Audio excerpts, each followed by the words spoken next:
Hello everyone, કેમ છો તમે બધા? મજામાં છો ને? વિદ્યાર્થી મિત્રો, મહદી ઇંગ્લિશ સ્કૂલમાં હું તમારા લોકોનું સ્વાગત કરું છું. આજે આપણે ફરી પાછા ભેગા થયા છીએ કંઈક નવું શીખવા માટે. તો તમે બધા રેડી છો ને? વિદ્યાર્થી મિત્રો, આપણું સ્ટાન્ડર્ડ 4th, આપણો સબ્જેક્ટ ગુજરાતી. ગુજરાતીના લેક્ચરમાં આજે આપણે શું શીખવાનું છે? ખ્યાલ છે તમને લોકોને? તો ચલો આપણે જોઈશું. આજે આપણે શીખીશું પાઠ 15, જેનું નામ છે મારું ગુજરાત. તો ચલો જલ્દીથી તમે લોકો તમારી સાથે ગુજરાતીની ટેક્સ્ટ બુક, ફેર બુક, રફ બુક અને કંપાસ બોક્સ આટલી વસ્તુ સાથે લઈ લ્યો. પછી આપણે આજના લેક્ચરની શરૂઆત કરીએ. તો આજે આપણે શીખવાનું છે લેસન નંબર 15, જેનું નામ છે મારું ગુજરાત. વિદ્યાર્થી મિત્રો, આ પાઠમાંથી અડધા પાઠની સમજૂતી આપણે આગળના લેક્ચરમાં શીખી ચૂક્યા છીએ. તો જે શીખ્યા છીએ તેનું એક વખત રિવિઝન કરી લઈશું અને ત્યાર પછી આગળનો પાઠ આજે આપણે શીખીશું. તો હવે તમારા બધા પાસે ટેક્સ્ટ બુક અને નોટબુક આવી ગઈ હશે. તો આપણે શરૂ કરીશું પાઠ 15, જેનું નામ છે મારું ગુજરાત. મારું ગુજરાત એટલે કે માય સ્ટેટ. સ્ટેટ એટલે ગુજરાત.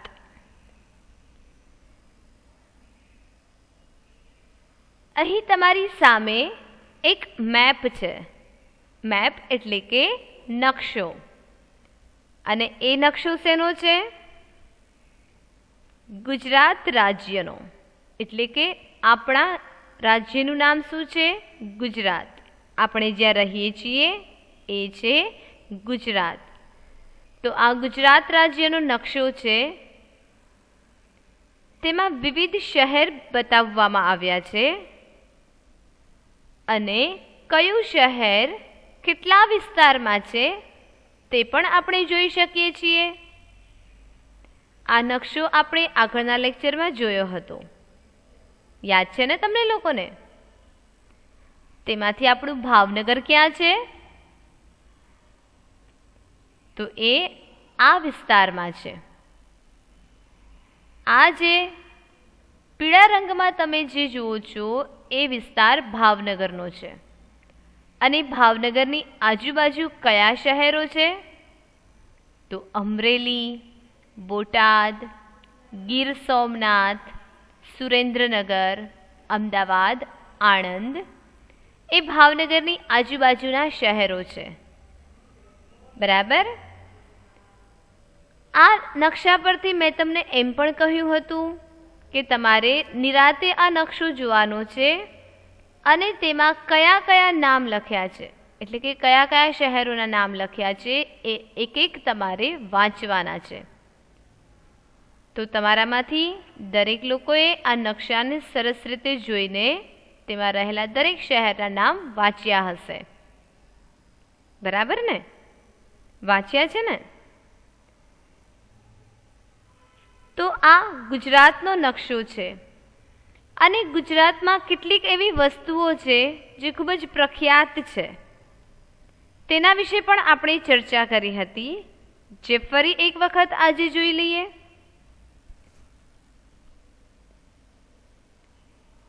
આ ચિત્રમાં પણ એક નકશો દેખાડવામાં આવ્યો છે જે આપણા ગુજરાત રાજ્યનો જ નકશો છે.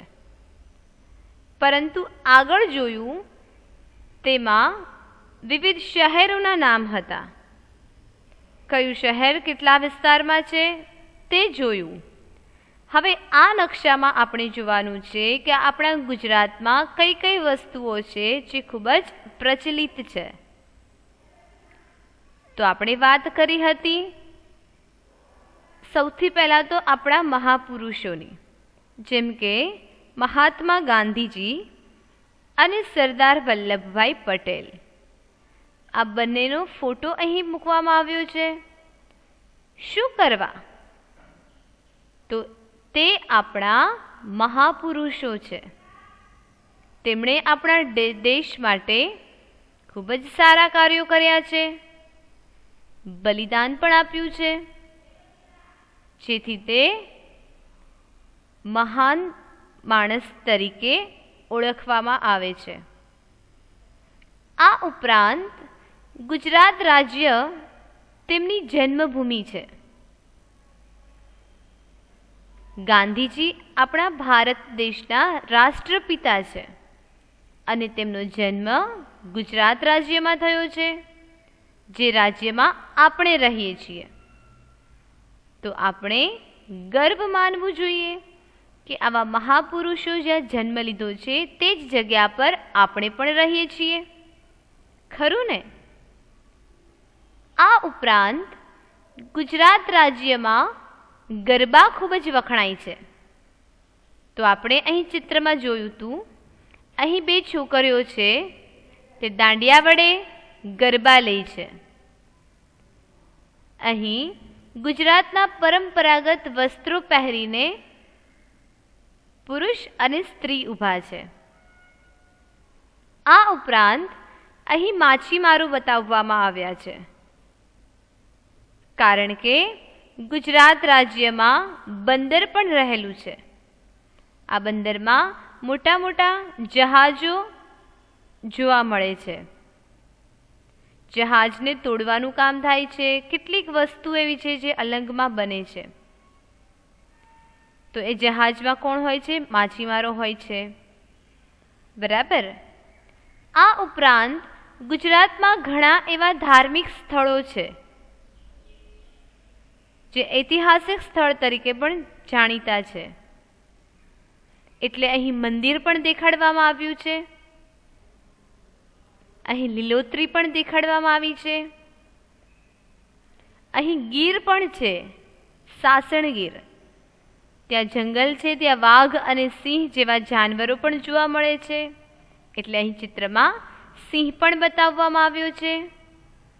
આ ઉપરાંત અહીં પર્વત દેખાડવામાં આવ્યો છે. તો આપણા ગુજરાતમાં ગિરનાર પર્વત છે, જે ગુજરાતમાં સૌથી ઊંચો પર્વત છે.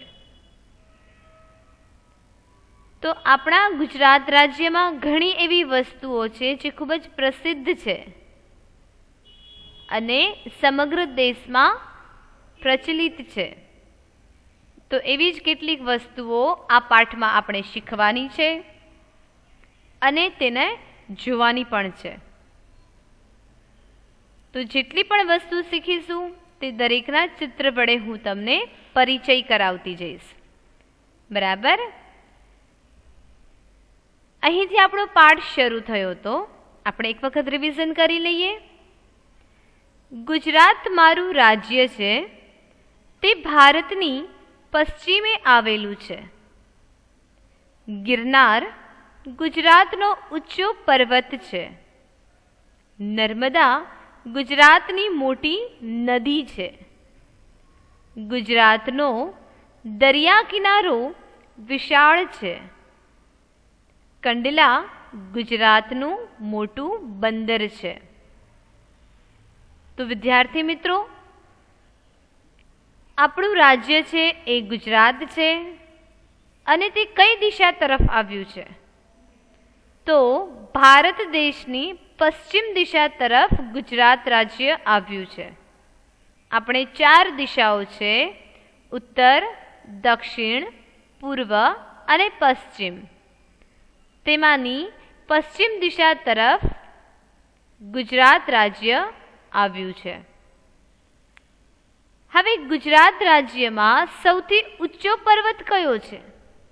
તો એ છે ગિરનાર. અને આપણા રાજ્યની સૌથી મોટી નદી આમ તો આપણા દેશમાં ઘણી બધી નદીઓ છે, પરંતુ આપણા રાજ્યની સૌથી મોટી નદી કઈ? તો એ છે નર્મદા નદી. આ ઉપરાંત આપણા રાજ્યમાં દરિયા કિનારો ખૂબ જ મોટો અને વિશાળ છે. આપણી આજુબાજુ ઘણા દરિયા છે, જેમ કે નિષ્કલંક મહાદેવ, હાથબ, દીવ સોમનાથ. તો આવી રીતે ગુજરાતમાં દરિયા કિનારો તે ખૂબ જ વિશાળ છે. અને ગુજરાતમાં બંદર પણ છે, જેનું નામ છે કંડલા. દેશમાં તો એવા ઘણા બંદર હશે, પરંતુ આપણા ગુજરાતમાં પણ બંદર છે, જે સૌથી મોટું બંદર છે, અને એ છે કંડલા. આપણે તેના ચિત્ર પણ જોયા હતા. આ છે ગિરનાર પર્વત, જે સૌથી ઊંચો પર્વત છે. અહીં દત્તાત્રેય ભગવાનનું મંદિર છે. લોકો આ પર્વતને ચડીને ઉપર મંદિરે દર્શન કરવા જાય છે.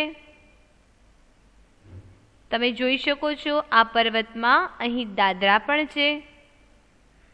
લોકો ચડીને અહીં ઉપર મંદિરે જાય છે, ત્યાં દર્શન કરે છે અને પ્રાર્થના કરે છે.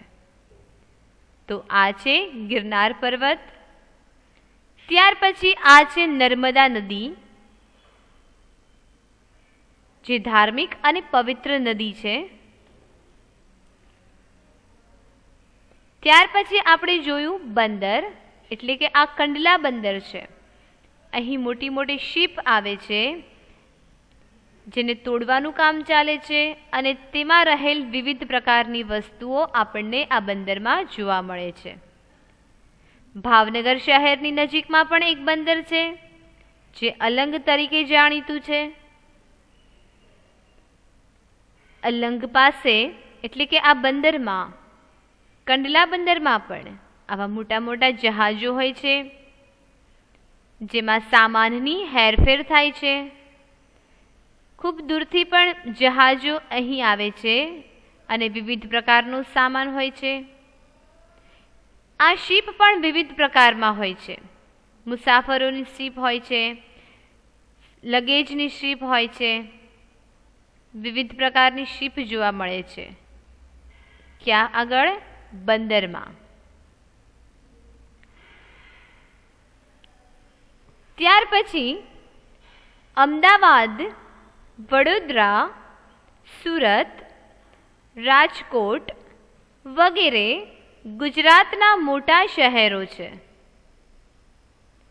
અંબાજી, સોમનાથ, દ્વારકા, પાલીતાણા, પાવાગઢ અને ડાકોર ગુજરાતના પ્રસિદ્ધ યાત્રાધામો છે. ગુજરાતનું પાટનગર ગાંધીનગર છે. તે સાબરમતી નદી કિનારે આવેલું છે.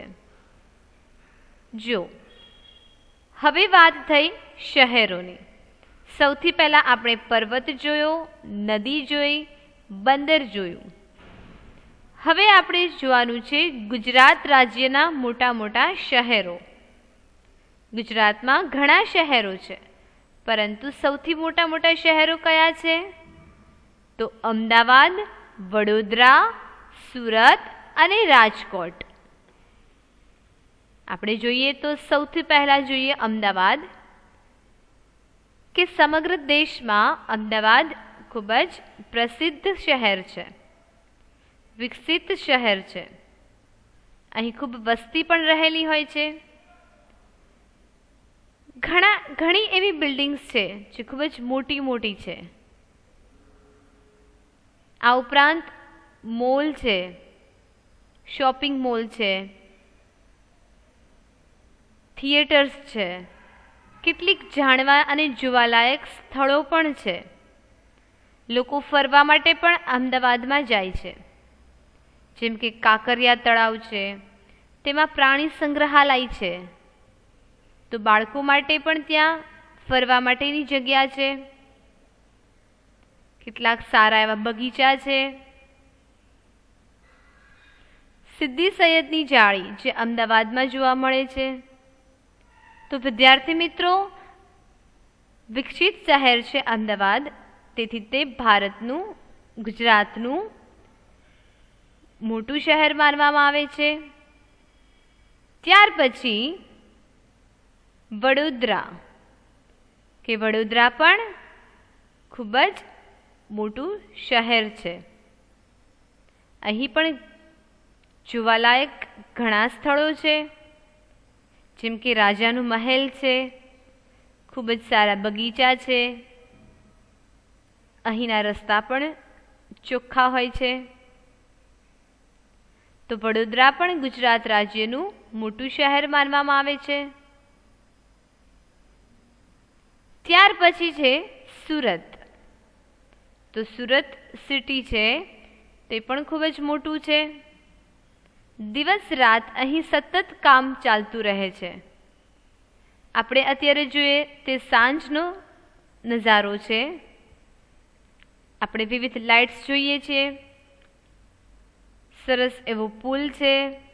અહીં હીરા ઉદ્યોગ સારા પ્રમાણમાં ચાલે છે. મોટી મોટી બિલ્ડિંગ્સ હોય છે, મોલ હોય છે. ત્યાર પછી છે રાજકોટ.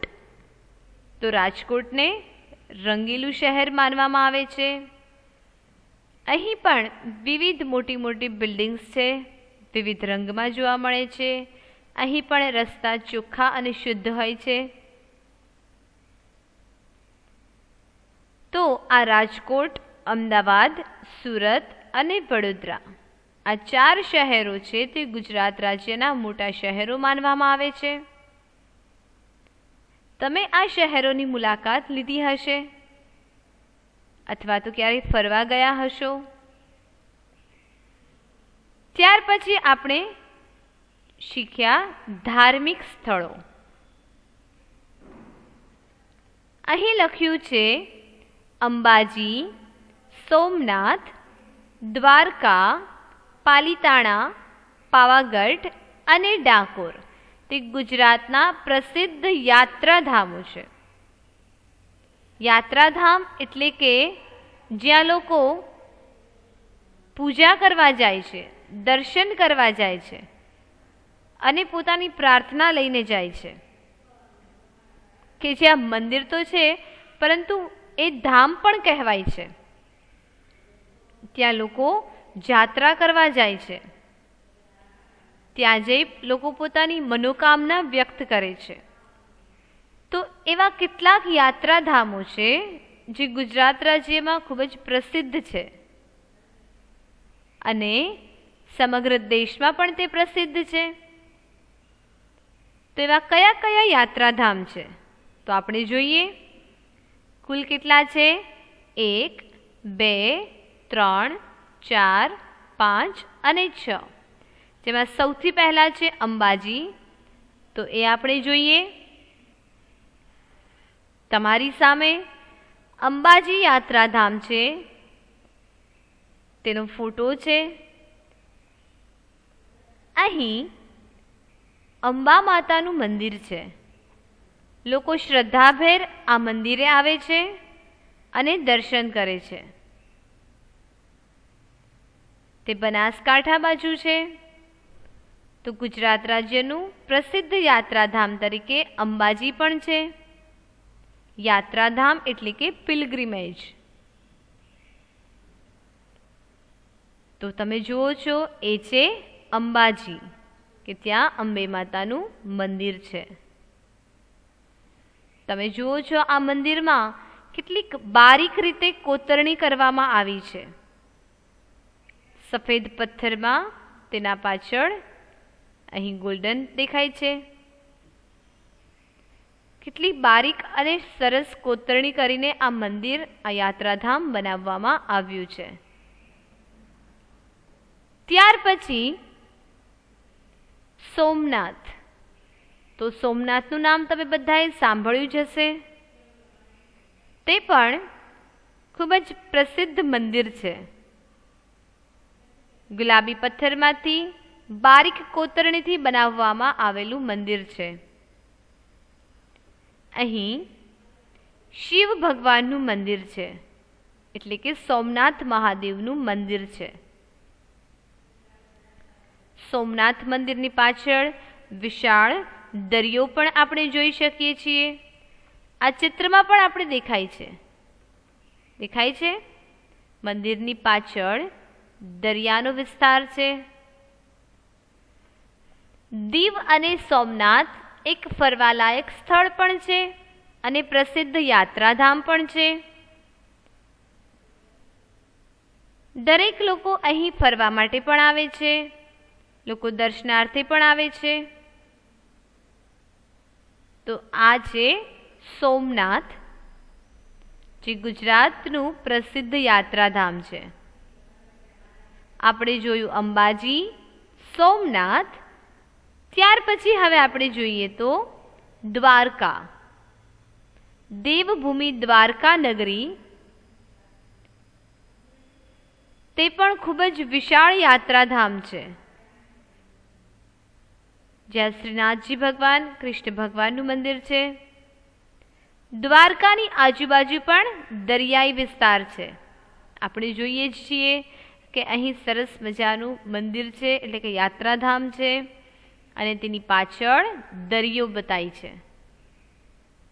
આપણે આગળ શીખ્યા ને કે ગુજરાતમાં વિશાળ દરિયા કિનારો છે, તો સોમનાથ મંદિરની પાછળ પણ દરિયો છે, દ્વારકામાં પણ દરિયો છે, નિષ્કલંક મહાદેવ છે ત્યાં પણ દરિયો છે. તો દ્વારકા પણ ખૂબ જ પ્રસિદ્ધ યાત્રાધામ છે. દૂર દૂરથી લોકો અહીં દર્શન કરવા આવે છે. લોકો પોતાની મનોકામના પૂરી કરવા માટે આવે છે, પ્રાર્થના કરવા આવે છે. તો આ છે દેવભૂમિ દ્વારકા નગરી, જે સમગ્ર દેશમાં અને દુનિયામાં પણ પ્રસિદ્ધ છે. તે પણ બારીક કોતરણીથી બનાવવામાં આવેલું મંદિર છે. ત્યાર પછી આપણે જોઈએ પાલીતાણા, જે ભાવનગરથી નજીકના વિસ્તારમાં છે. તે પણ ખૂબ જ વિશાળ યાત્રાધામ છે. ત્યાં દેરાસર પણ છે, જૈન ધર્મનું દેરાસર છે. ત્યાં લોકો દર્શનાર્થે આવે છે. અહીં પણ લોકો પોતાની જાત્રા પૂરી કરે છે અને લોકો ફરવા પણ આવે છે. તો આ છે પાલીતાણા. ત્યાર પછી આપણે જોઈએ પાવાગઢ. તો અહીંયા પણ માતાજીનું મંદિર છે, માતાજી બિરાજમાન છે. જેવી રીતે ગિરનાર ચડીને ઉપર મંદિર છે, તેવી જ રીતે અહીં પાવાગઢનો ડુંગર છે, તે ચડીને લોકો ઉપર મંદિરે દર્શન કરવા જાય છે. લોકો પર્વત પણ ચડે છે અને દાદરા પણ છે, તો તે ચડીને પણ આપણે ઉપર જઈ શકીએ છીએ. લોકો આસ્થાભેર અને શ્રદ્ધાભેર અહીં દર્શનાર્થે આવે છે. તો પાવાગઢ છે એ પણ ડુંગર ઉપર મંદિર છે અને તે પણ પ્રસિદ્ધ યાત્રાધામ છે.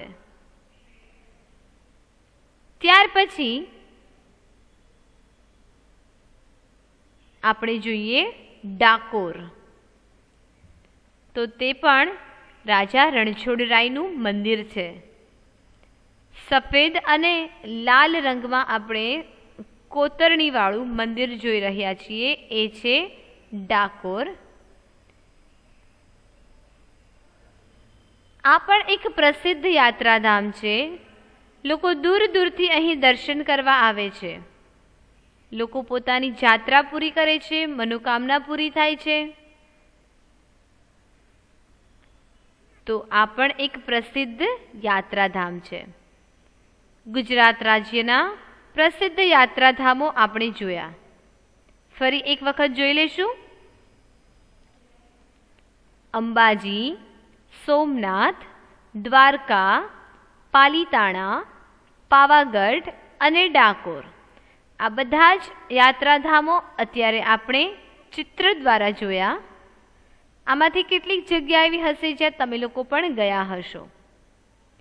હવે આપણે જોવાનું છે ગુજરાતનું પાટનગર એટલે કે ગાંધીનગર, જે એકદમ ચોખ્ખું શહેર છે. ત્યાંના રસ્તાઓ પણ એકદમ સાફ છે. તો એ ગાંધીનગર જે આપણા ગુજરાતનું પાટનગર છે. પાટનગર એટલે કે કેપિટલ. તે ક્યાં આગળ આવ્યું છે? તો સાબરમતી નદી કિનારે. આપણે જોઈ લઈએ સાબરમતી નદી કિનારે આવેલું ગાંધીનગર.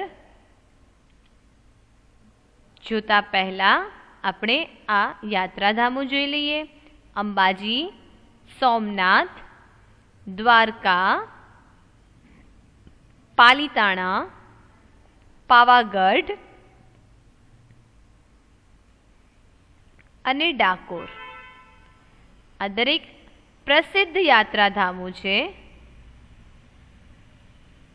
હવે આપણે જોઈએ તો આપણા રાજ્યની રાજધાની એટલે કે પાટનગર એ છે ગાંધીનગર. જો અહીં પણ લખ્યું છે ગાંધીનગર કેપિટલ ઓફ ગુજરાત. જો મેં તમને વાત કરી ને કે ત્યાંના રસ્તા પણ સાફ છે, સ્વચ્છ સિટી છે, એ છે ગાંધીનગર. જો આપણે આ બધા જ આજુબાજુના રસ્તાઓ જોઈ રહ્યા છીએ. અહીંયા વ્યવસ્થિત રીતે સાફ સફાઈ થયેલું છે. જોવો છો ને તમે? તો આ છે ગાંધીનગર, જે આપણા ગુજરાત રાજ્યનું પાટનગર છે એટલે કે રાજધાની છે. અહીં પણ તમે જુઓ છો ગાંધીનગરમાં અક્ષરધામ પણ છે, જે સ્વામિનારાયણ મંદિર છે. એટલે કે સ્વામિનારાયણ ભગવાનનું મંદિર છે, જેને અક્ષરધામ તરીકે ઓળખવામાં આવે છે. અહીં વૈષ્ણવ દેવીનું પણ મંદિર છે. ત્યાં પણ લોકો દૂર દૂરથી દર્શન કરવા આવે છે. ગાંધીનગર શહેરમાં અક્ષરધામ, વૈષ્ણોદેવી મંદિર, આ ઉપરાંત બીજી ઘણી બધી વસ્તુઓ છે. ઘણા ફરવાલાયક અને જોવાલાયક સ્થળો છે, જેના કારણે ગાંધીનગર છે તે ખૂબ જ પ્રચલિત છે. જો અહીં પણ લખ્યું છે કે welcome to clean and green Gandhinagar. Gujarat રાજ્યના સ્વચ્છ અને હરિયાળા પાટનગરમાં આપનું સ્વાગત છે. મેં તમને હમણાં જ વાત કરી ને કે સ્વચ્છ શહેર છે ગાંધીનગર. આ ગાંધીનગરના પ્રસિદ્ધ સ્થળો છે. જોયા તમે? આ છે સાબરમતી નદી. ગાંધીનગર આ નદીના કિનારે આવેલું છે. આપણે પાઠમાં વાંચ્યું ને કે આપણા ભારત દેશનું, આપણા ગુજરાત રાજ્યનું પાટનગર ગાંધીનગર છે, જે સાબરમતી નદીના કિનારે આવેલું છે. બરાબર? તો આ છે સાબરમતી નદી. તે પણ પવિત્ર નદી છે. તેની અંદર રહેલું પાણી છે. અહીં પુલ છે. તમે આ નદી જોઈ શકો છો. તમે ક્યારે અમદાવાદ ગયા હોવ તો ત્યારે રસ્તામાં આ નદી આવે છે. તમે જોઈ પણ હશે. બરાબર ને? તો આ નદી છે જેનું નામ છે સાબરમતી નદી. આપણું પાટનગર ગુજરાત આ નદીના કિનારે આવેલું છે. ત્યાર પછી ગુજરાત અનેક મહાપુરુષોની જન્મભૂમિ છે, જેમાં રાષ્ટ્રપિતા ગાંધીજી, સરદાર વલ્લભભાઈ પટેલ, રવિશંકર મહારાજ વગેરે ગુજરાતના સપૂતો છે. ગુજરાત ઝડપથી વિકાસ પામતું રાજ્ય છે અને મને મારું ગુજરાત પ્રિય છે. અહીં આપણો પાઠ પૂરો થાય છે. ગુજરાત અનેક મહાપુરુષોની જન્મભૂમિ છે. કયા કયા મહાપુરુષો? તો આપણા રાષ્ટ્રપિતા મહાત્મા ગાંધીજી, જે ગુજરાતમાં જન્મ થયો છે. ત્યાર પછી સરદાર વલ્લભભાઈ પટેલ અને રવિશંકર મહારાજ, આ ગુજરાત રાજ્યના મહાપુરુષો છે અને ગુજરાત તેમની જન્મભૂમિ છે. તે ગુજરાત રાજ્યના સપૂત તરીકે પણ ઓળખાય છે. તેમણે આપણા રાજ્ય માટે, આપણા દેશ માટે ખૂબ જ સારા અને મહાન કાર્ય કર્યા છે. તેથી તે મહાપુરુષ, તેમને મહાપુરુષ માનવામાં આવે છે. તો આપણું ગુજરાત રાજ્ય છે તે ઝડપથી વિકાસ પામતું રાજ્ય છે. વિકાસ એટલે કે ડેવલપ થાય છે. તેમાં ઘણી જ નવી નવી વસ્તુઓ બને છે અને ઘણી જ વસ્તુઓનું ડેવલપ થાય છે. તો મને તો મારું ગુજરાત પ્રિય છે, કારણ કે તે વિકાસ પામે છે અને હું ગુજરાતમાં રહું છું. એટલે તમને પણ ગુજરાત પ્રિય છે ને, કારણ કે આપણે બધા જ ગુજરાત રાજ્યમાં રહીએ છીએ. તો આપણને આપણું ગુજરાત પ્રિય જ હોવું જોઈએ, બરાબર ને? અહીં પણ લખ્યું છે મને મારું ગુજરાત પ્રિય છે. તો વિદ્યાર્થી મિત્રો, આ પાઠની સમજૂતી આપણે અહીં પૂરી કરી છે. આજનું હોમવર્ક આપણે જોઈ લઈએ. પાઠ 15 મારું ગુજરાત. આ આખો પાઠ છે તે તમારે ફેર બુકમાં અને રફ બુકમાં 1 ટાઈમ લખવાનું છે. તો આ હોમવર્ક છે એ નોટ ડાઉન કરી લેજો. હવે આપણે ફરી પાછા મળીશું નવા લેક્ચરમાં, આ પાઠમાં સ્વાધ્યાય સાથે. ત્યાં સુધી તમને બધાને આજ માટે થેન્ક યુ. તમારું ધ્યાન રાખજો. આપણે ફરી મળીશું. Good bye everyone.